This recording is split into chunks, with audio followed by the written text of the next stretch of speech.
C'est bon, c'est bon.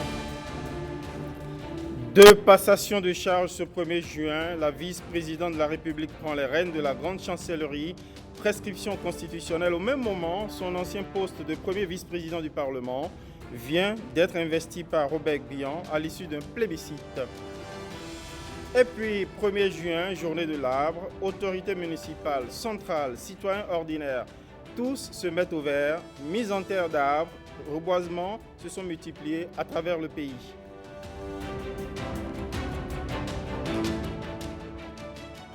Enfin fixé, le retour au bercail de l'ancien président ivoirien est acté pour le 17 juin prochain. Un retour attendu depuis plus d'1 an après son acquittement par la CPI. Actualité internationale aussi, avec le Mali et les suites possibles de sa suspension par la CEDEAO. Bonsoir à tous et merci de prendre ce rendez-vous d'actualité du 20h sur la télévision nationale. Je vous l'annonçais, le bureau de l'Assemblée nationale change un peu de visage.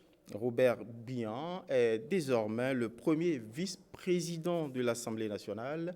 Il a été élu au cours du vote destiné à pourvoir à la vacance de ce poste. Le nouveau premier vice-président était précédemment le deuxième vice-président. Membre fondateur du parti du bloc républicain BR, il a été désigné suite à l'élection de l'ex-vice-présidente Mariam Tchabi Talata, qui devient aussi grande chancelière de l'Ordre national du Bénin. À l'audience plénière portant remembrement du bureau ce mardi 1er juin 2021, les députés ont aussi élu Dakwé Sossou, deuxième vice-président de l'Assemblée nationale. Il est membre du parti Union progressiste. Et puis, c'est fait. Mariam Tchabi Talata Zimé prend désormais les rênes de la grande chancellerie de l'Ordre national du Bénin.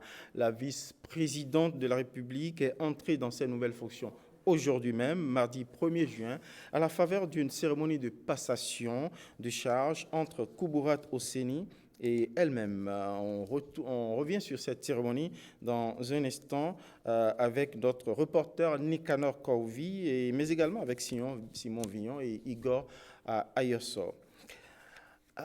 Quelle est la position du Bénin à propos de la suspension du Mali? Réponse avec le ministre des Affaires étrangères face à la presse aujourd'hui même. Le Bénin condamne le coup d'État et souhaite que le principe de réalisme soit pris en compte dans la résolution de cette crise.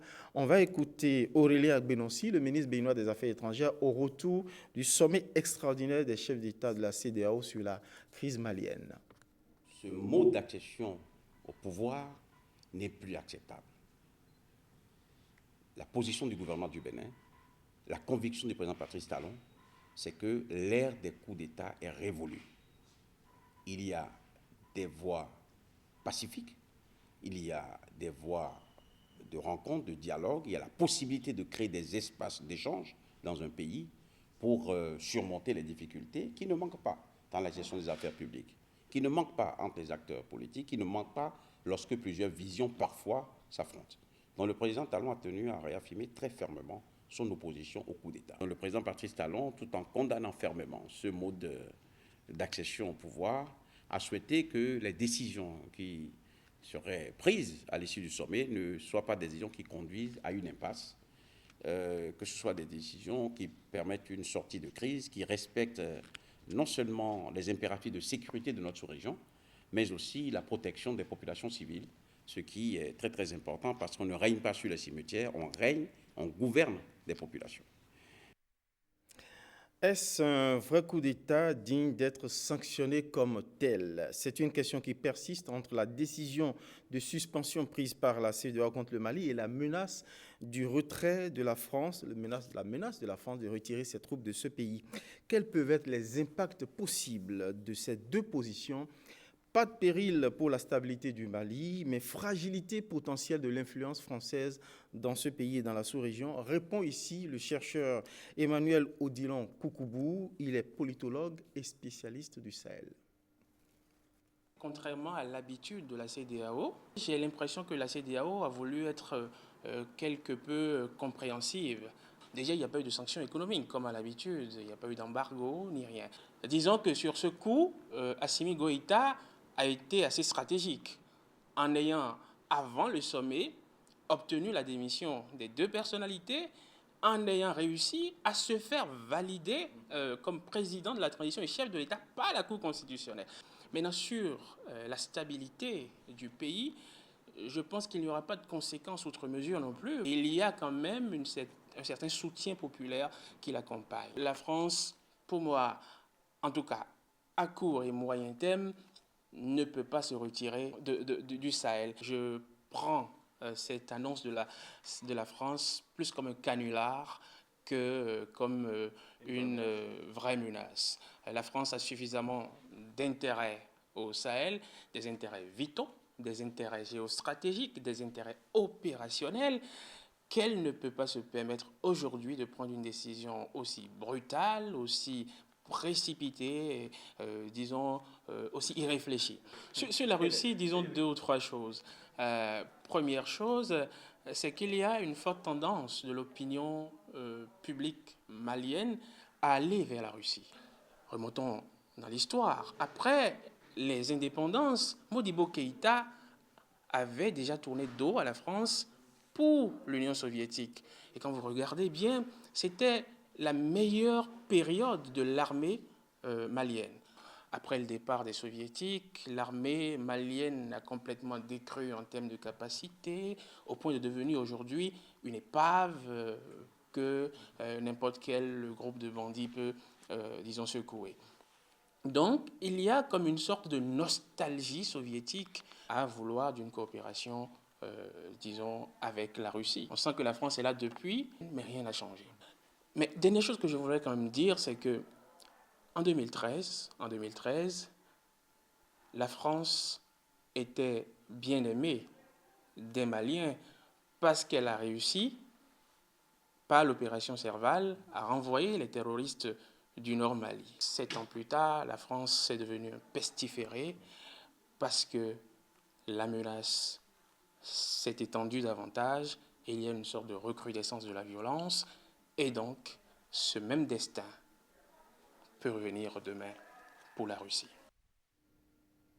Et voilà le sujet que je vous avais annoncé, je vous l'avais promis. Il est là, le sujet sur la passation de charges intervenues au niveau de la grande chancellerie aujourd'hui même. Mariam Tchabi Talata Zimé a pris les rênes de la grande chancellerie de l'Ordre national du Bénin. La vice-présidente de la République est entrée aujourd'hui dans ses nouvelles fonctions à la faveur d'une cérémonie de passation de charges entre l'ancienne grande chancelière Osseni Kouburat et elle-même. Retour sur cette cérémonie à cheval entre Semé City et le siège de la grande chancellerie avec Nicanor Kovi et Igor Ayosov.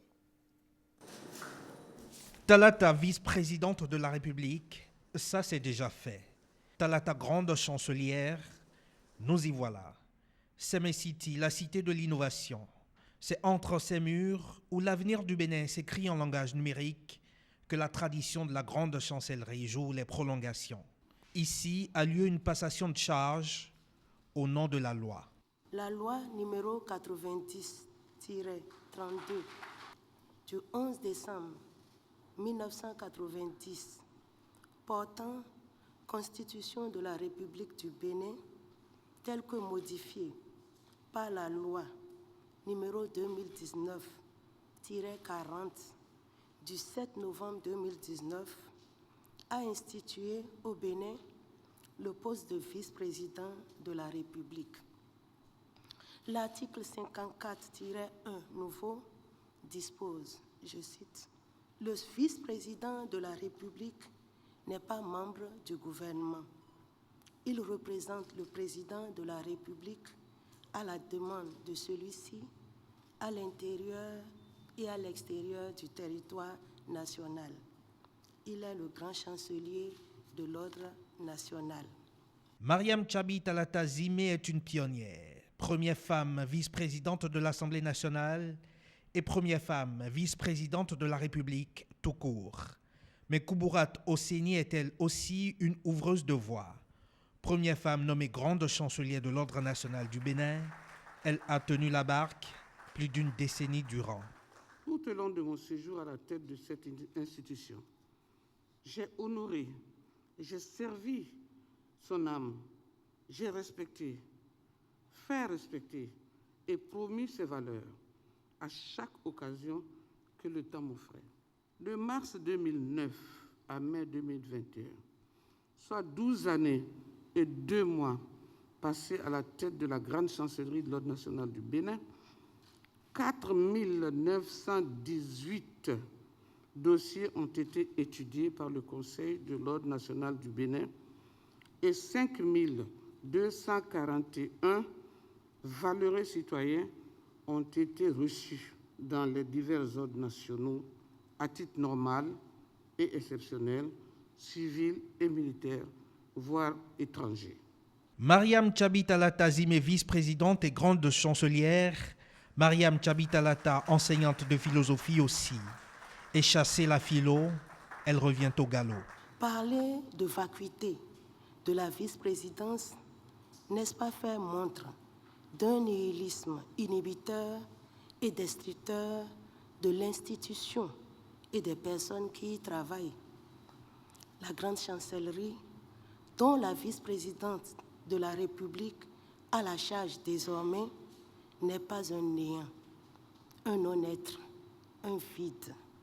C'est une entité administrative, républicaine, dont les agents au quotidien accomplissent des tâches nobles qui contribuent à nous rendre meilleurs par la reconnaissance nationale et la valorisation des mérites des meilleurs citoyens, des Béninois exceptionnels.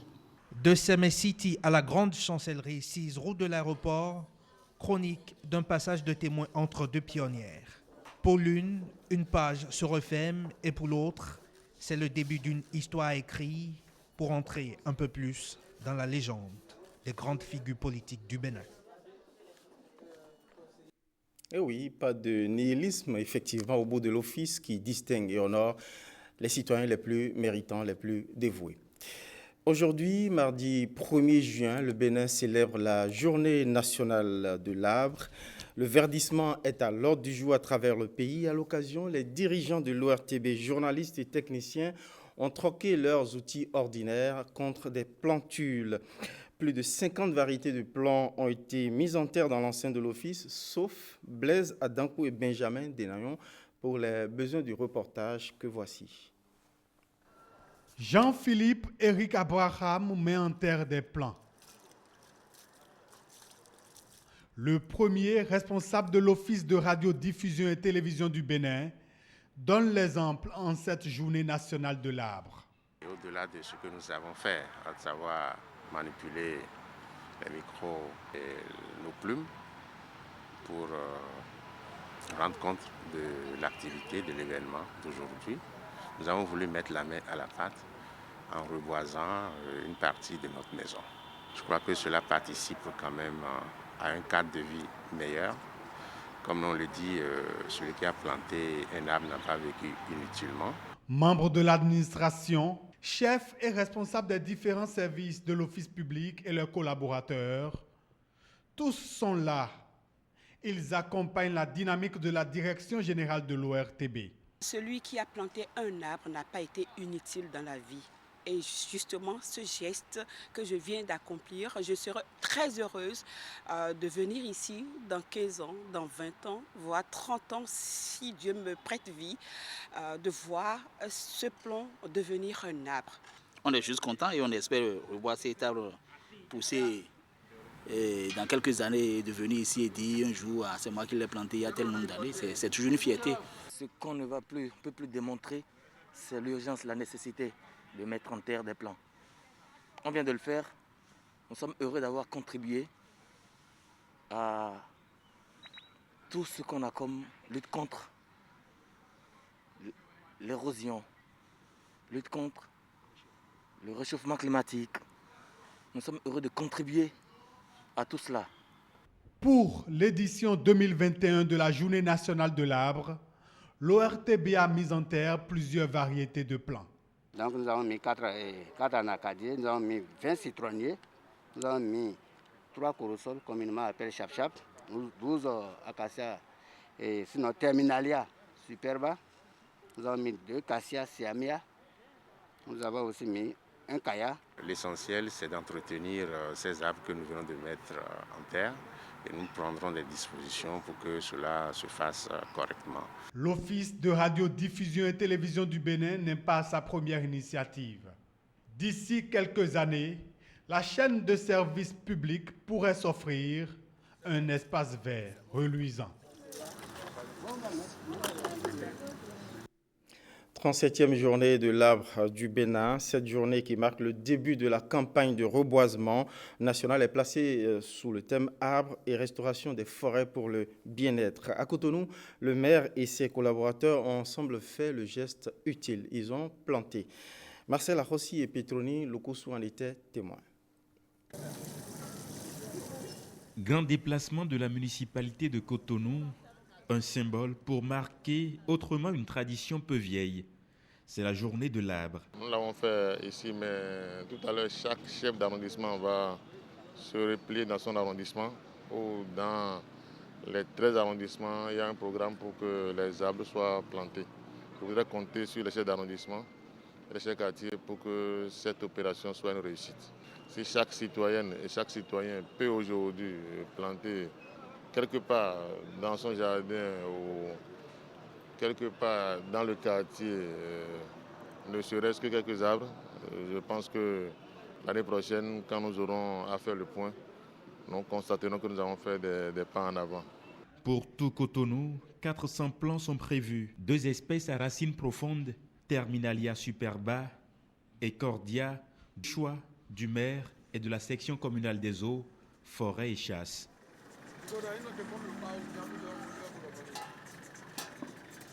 Sortons de Cotonou vers Abomey-Calavi pour vivre le moment solennel national de lancement de cette journée de l'arbre. Les ministres en charge du cadre de vie et de l'agriculture ont procédé au lancement officiel de la campagne nationale de reboisement ce mardi sur le site du domaine de coopérative d'aménagement rural à Kmanrou, c'est dans la commune d'Abomey-Calavi.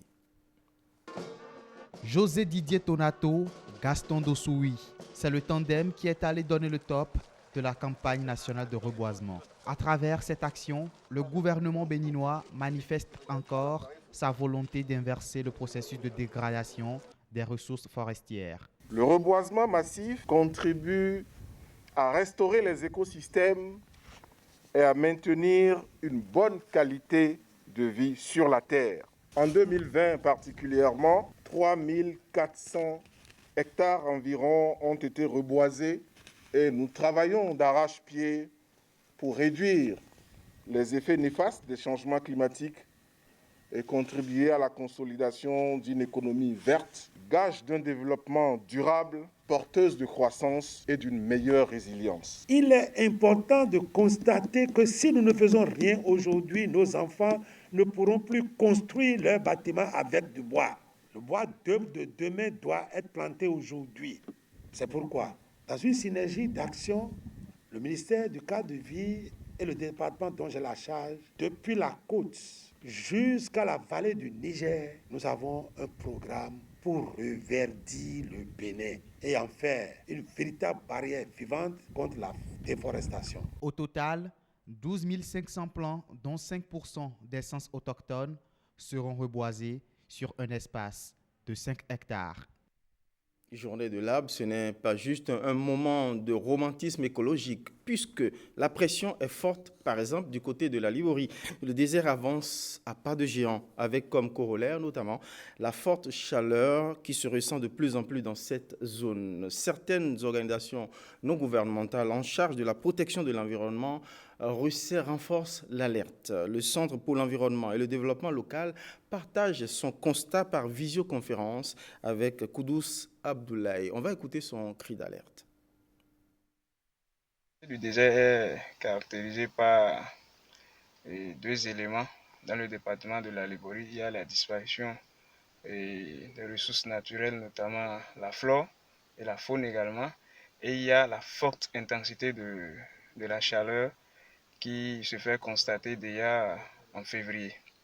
Parlant de la commune de Karimama, vous allez constater que l'avancée du désert a eu des impacts sur cette commune. À partir de 2015, il y a beaucoup plus d'inondations dans la commune de Karimama. Bon, parlant de la journée de l'arbre, les mesures urgentes actuellement, c'est de sensibiliser les populations, d'impliquer les populations, de les amener à comprendre que cette journée de l'arbre est une journée de tous. Donc amener chaque ménage à mettre en terre un plan et à suivre ce plan-là. C'est les mesures qu'il faut prendre de façon urgente. Et puis on parle toujours de protection de l'environnement avec ce projet de Porto Novo Ville Verte, un projet de la mairie financé par l'Agence française de développement AFD. Dans le cadre de ce projet, une course relais a été initiée samedi à l'endroit des écolières et écoliers de la ville. Loin d'être un simple rendez-vous sportif, la compétition vise à sensibiliser les générations montantes à la préservation de l'environnement. Brice Rungbo, Firmin Bassao dans les rangs. Une course de relais de 100 mètres qui a l'air d'un championnat scolaire, mais c'est plutôt une compétition sportive entre écoliers des établissements publics et privés de Porto Novo. La finalité, préparer les générations futures à s'inscrire dans la logique de la préservation de l'environnement et des écosystèmes lagunaires à travers le projet dénommé Porto Novo Ville Verte. Les enfants occupent une position majeure dans le travail que nous faisons, parce que d'ici 20 ans, 30 ans, c'est ceux qui ont fait la pause ce matin qui seront aux commandes. Vous et moi, on serait un peu en arrière-plan. Je voudrais transmettre au directeur de l'AFD toute la gratitude de notre municipalité pour l'accompagnement constant dont nous bénéficions auprès de l'AFD. Le projet Porto Novo Ville Verte, c'est un projet qui aide Porto Novo à préparer sa résilience par rapport au changement climatique. C'est beau d'avoir une lagune, une très belle lagune. C'est beau d'avoir un environnement tel que nous l'avons présentement. Mais c'est encore mieux si on peut agir maintenant pour préserver cet environnement et faire en sorte que ça soit meilleur pour les générations futures. Un des points caractéristiques pour l'AFD du projet de Porto Novo Ville Verte, c'est qu'il cherche à travailler avec toute la population concernée. Et voir aujourd'hui tous ces enfants qui nous entourent est particulièrement encourageant et réconfortant. À la fin de la course, les établissements gagnants sont repartis avec des trophées et d'autres lots de consolation. Toujours dans l'esprit d'une gestion durable des ressources, penchons-nous sur cette descente du préfet du Mono sur les sites d'exploitation de gravier et de sable de son département. L'objectif est tout simple, amener les exploitants de ces ressources naturelles à se conformer aux normes environnementales en vigueur au Bénin. Il était pour la cause accompagné de la brigade mobile de contrôle instituée pour la cause. Gestion durable de gravier et de sable, c'est un reportage signé Adou Lofou Idrissou et Aziz Alagbe. Par rapport à la réforme qui est faite dans le secteur. Comme là, c'est Nazizou sur les sites d'exploitation des ressources de son département. Le préfet entend sonner le glas de l'usage abusif et informel des ressources telles que le gravier et le sable dans la région. Le constat est toujours amer parce que nous avons vu des carrières ouvertes illégalement. Parce que les auteurs, les exploitants n'ont pas pu nous présenter, disons, une autorisation. Certains n'ont même pas le certificat d'occupation de site que la mairie devait leur délivrer. La procédure est en cours, mais elle a du plomb dans l'aile. Nous, les exploitants, quelques exploitants du village de Guincon, on s'est forcé pour être à jour vis-à-vis de l'État. J'ai déposé mes dossiers. À l'heure où nous parlons, j'attends le récépissé. Vous savez, les anciennes habitudes, ce n'est pas facile, mais le maire est à pied d'œuvre avec son service technique. Ils sont en train de multiplier des efforts pour réguler cette situation. Les implications socio-économiques sont bien connues des autorités. Toutefois, les incidences environnementales exigent une gestion rationnelle de ces ressources. Nous savons qu'ils vivent de cette activité-là. Néanmoins, je leur demande aussi de faire un effort. Voyez l'état de ce site-là. après l'exploitation, il faut penser à la restauration aussi pour les générations futures. Nous allons demander aux maires de veiller à cela. Nous-mêmes, nous allons nous joindre aux maires pour que les sites soient restaurés. L'autorité a à cette occasion promis plaider pour le rapide traitement des dossiers d'autorisation, toujours en instance au niveau central.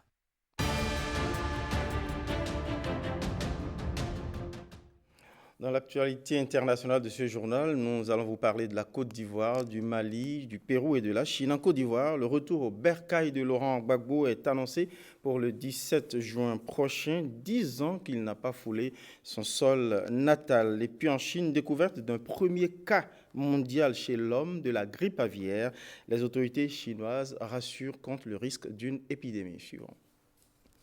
En Côte d'Ivoire, l'ancien président Laurent Gbagbo rentre au pays le 17 juin. Après 10 ans d'absence sur le territoire ivoirien, son parti politique annonce son retour. Laurent Gbagbo, acquitté par la CPI le 31 mars dernier, vit à Bruxelles depuis 2 ans. Des négociations sur les conditions de ce retour ont eu lieu ces dernières semaines entre le parti de Gbagbo et le gouvernement. Le régime d'Alassane Ouattara veut éviter tout débordement au moment de l'accueil que lui réservent ses partisans à Abidjan. Au nom de la réconciliation nationale, les autorités avaient octroyé fin 2020 à Laurent Gbagbo 2 passeports, un ordinaire et un diplomatique. Début avril, le président Alassane Ouattara avait lui-même donné son feu vert au retour de son principal rival à la présidentielle de 2010. Une présidentielle dont la victoire avait alors été contestée par Laurent Gbagbo. La crise post-électorale a fait environ 3000 morts et a été soldée par l'arrestation de Laurent Gbagbo en avril 2011 à Abidjan.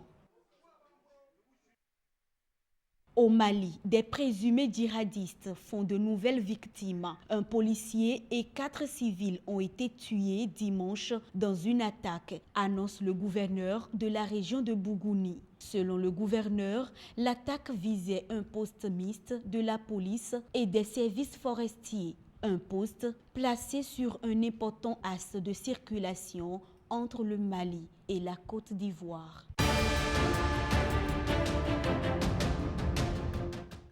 Le nombre officiel de décès dus au coronavirus a doublé au Pérou. Selon un conseil technique mis en place en avril et composé d'experts péruviens et de spécialistes de l'Organisation mondiale de la santé, le nombre de décès dus au Covid-19 s'élevait au 22 mai 2021 à 180 764 dans ce pays de 33 millions d'habitants. Pérou devient le pays où la mortalité par habitant due au Covid-19 est la plus élevée au monde.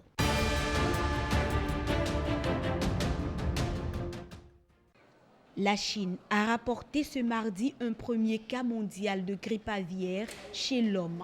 Les autorités assurent que le risque d'une épidémie est extrêmement faible. Le patient de 41 ans a été hospitalisé le 28 avril.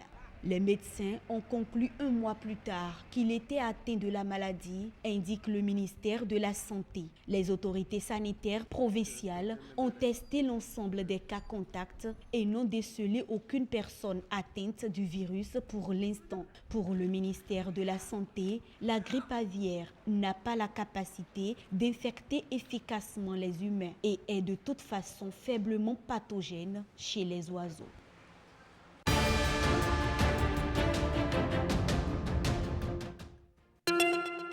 Attention, attention, la Covid-19 continue de sévir.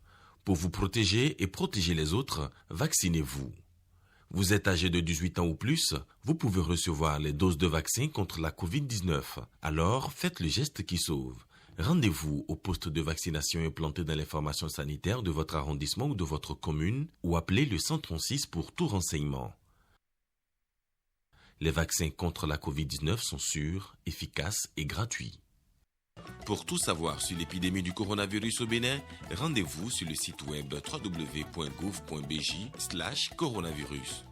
Ceci est un message du gouvernement de la République du Bénin. Merci pour votre fidélité à ce rendez-vous d'actualité sur la télévision nationale. Merci également à toutes les équipes de sa préparation et de sa livraison. Bonsoir chez vous. Le prochain rendez-vous, c'est à 23h30.